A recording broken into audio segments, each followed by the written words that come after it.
Happy Batman Day, and welcome back to Batman Week here on the channel.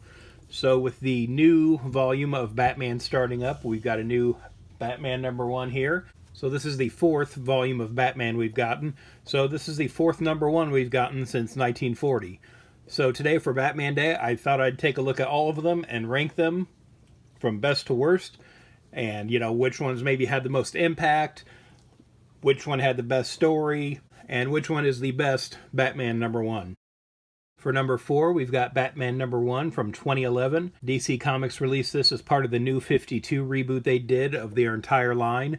And so this was the first time that Batman was renumbered back to #1. It had been the 1940s series up until then. And so this is written by Scott Snyder with art by Greg Capullo and Jonathan Glapion. And again, I think I'm pronouncing all the names right, maybe not. But here we've got Batman attacking a bunch of inmates in Arkham Asylum, kind of going on about what Gotham means to him. We get a real nice shot here of Batman kicking through Clayface, so that's kind of fun. Maybe we get something like that in the Clayface movie that's coming next year, I think. Then we have Joker sneaking up on Batman here, and he fights alongside him for a while, so we're not really sure what's going on with that. Then we have Batman checking in with Commissioner Gordon, saying that there was a guard that was on the take at Arkham that Batman was investigating. Back at the Batcave, we see the Joker showing up and talking to Batman. We find out that it's actually Dick Grayson in disguise. He went undercover in Arkham, and so that's why Joker was helping out Batman. Then we have Batman and all the Robins attending this fundraiser where Bruce kind of lays out his vision for a revitalized Gotham, and we meet Lincoln March, who becomes a villain over the course of the Court of Owls storyline. And so we get the first sort of hint here to the Court of Owls at this murder scene with Batman talking to Harvey Bullock. The body that they discover has DNA on it from Dick Grayson. So it's setting up like Dick Grayson is the killer here, and that something more is going on, and how Gotham kind of corrupts everything is sort of the theme here. This sort of sets up a new status quo for Batman. Batman didn't reboot a whole lot during the New 52. They definitely didn't throw the baby out with the bathwater on this one. So it wasn't like really a hard reboot or anything like that, like some of the other series were, or like what happened in Crisis on Infinite Earths. It wasn't anything like that. It was still sort of status quo for Batman leading into the New 52. It's almost like, I don't know that this necessarily needed to be a new #1 for this story, but, you know, the whole line was rebooting for the first time, you know, with numbers and everything. Action Comics and Detective started over at #1 too. Again, and those are pretty high numbers. They have since reverted back to their legacy numbering, so they're both over 1,000 now. But this was the first time DC kind of relaunched the entire line at once. A new #1 should have more of an impact, so that's why this is last on the list. Number 3 on the list is Batman #1 from 2025. So this is the new 4th volume we've gotten of Batman, and it's written by Matt Fraction with art by Jorge Jimenez and Tomu Mori. Like the previous entry, I feel like this is a good story, but I don't know that it really needs to be a new #1. We have Batman hunting down Killer Croc after he's escaped from Arkham Tower. And again, the Arkham Tower is a holdover from the previous volume. We still have Vandal Savage as police commissioner. We have Alfred here, but this is like a holographic AI, as Alfred is still dead. And so we've got a new Batmobile. We've got some new fancy gadgets. And now this issue just came out. The second issue isn't even out yet as I'm recording this. But I feel like we're highlighting a lot of little gadgets that probably won't show up again. This happens a lot when a new creative team takes over. And it's not exclusive to Batman either. But they'll have a lot of cool ideas of like neat gadgets and stuff that they can use that maybe play into this first issue, and then they're never mentioned again. So if I had to bet money, I would say that's probably the case here too. They'll get wrapped up in other storylines and what they want to do, and these cool new features that they're spotlighting here will be forgotten pretty quickly. It's a decent story. I'm not saying this is bad, but is this a number one? I don't think so. I don't think it needed to be. I think the real reason we're getting a new number one right now is to allow Jim Lee time to wrap up the Hush 2 storyline from the previous volume. Because again, nothing else in the line is renumbering right now. This is pretty much the same status quo. We get a new costume and a new Batmobile and sort of superficial changes to the series, but nothing really of substance here as far as like why this would be a restart with a new number one. When they restarted with the New 52, the Batman series had been going on for like 70 years at that point, and that was sort of like a line-wide initiative that they did. And while they didn't reboot the continuity that much with that one, it does make more sense for that to be a new number one.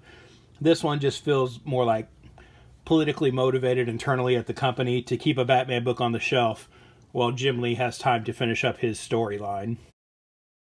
Number 2 is Batman number 1 from 1940.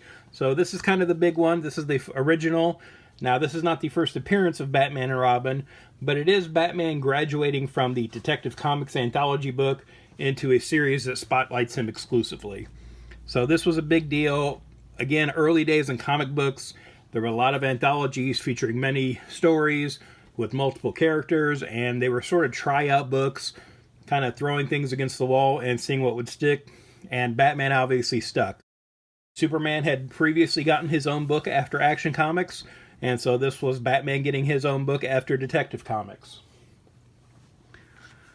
So it's still a pretty big issue. We get a recap here in the beginning of Batman's origin, and then we jump right into the first Joker story. So this isn't the first appearance of Batman, but it is the first appearance of Joker, and as we'll see later, Catwoman. So again, 2 big characters, a big intro here for the series, and again, characters that will reoccur for decades and will make the jump to movies and TV. We got Hugo Strange and his Monster Men here, another classic Golden Age story. We got the Bat Gyro, a lot of cool old school Golden Age features here. And then we have the cruise ship mystery, which features the cat who is Catwoman. It also gave us the meme panel of Quiet or Papa Spank, which has aged horribly since it was first drawn.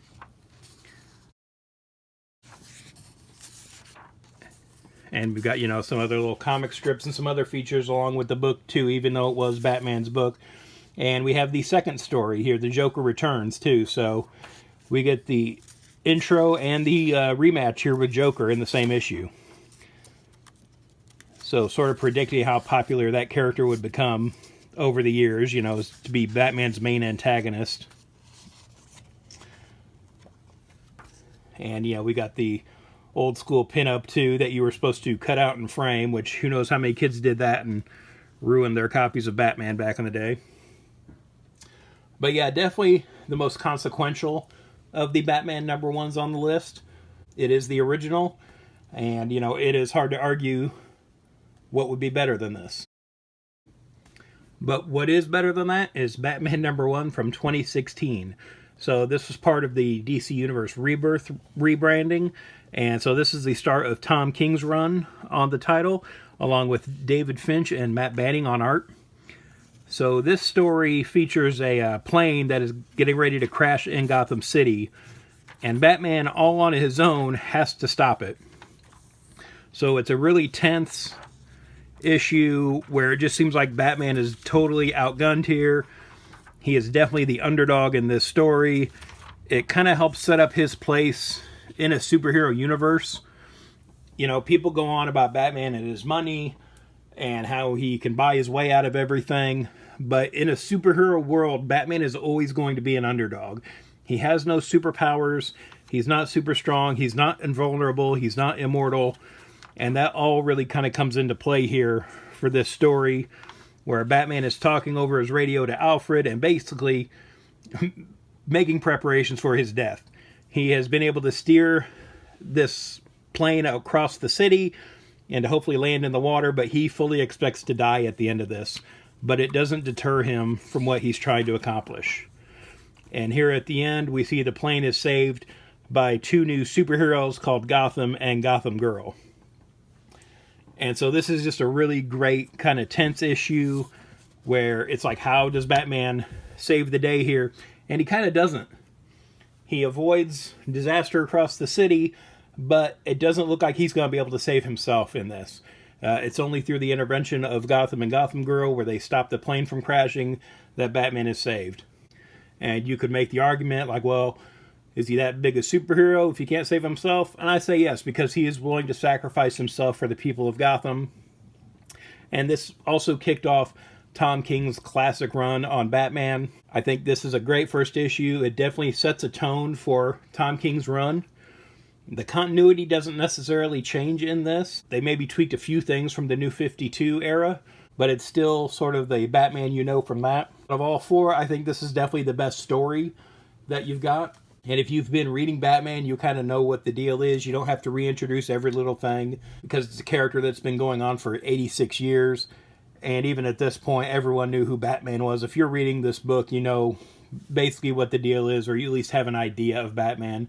So they don't have to spell it out for you and hold your hand reading this story. It's more about just giving you a good story that makes you want to come back and read the next issue, which is what I think a first issue should do. The whole point is to hook in a reader and, you know, make you want to come back to read the rest of the series.